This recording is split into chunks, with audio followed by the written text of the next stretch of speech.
Hello YouTube, I'm Lena from Health Navi. I am a physiotherapist studying strength training and fitness. Today I'm talking about strength training, one of my specialties. Are you right about exercise intensity that maximizes the effects of training? The higher the strength, the better? That training theory may be wrong. If you make a mistake in your training theory, your training will be ruined. To build muscle as efficiently as possible, you need the right training theory. Today, let's learn from the latest thesis about the correct exercise intensity of training.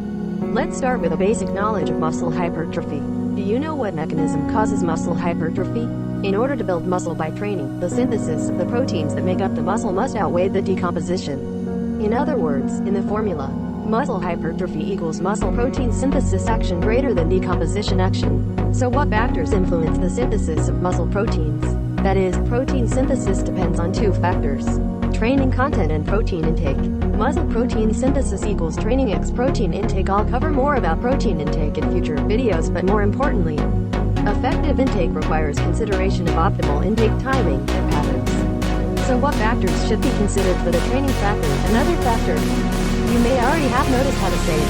Yes, the important factor is the exercise intensity of training. It is important to note that the intensity of training involves muscle protein synthesis. So, what kind of exercise intensity can increase muscle protein synthesis? Here are some studies on this topic. It has been thought that training with strong exercise intensity, which is common sense until now, is a condition for becoming a muscle man.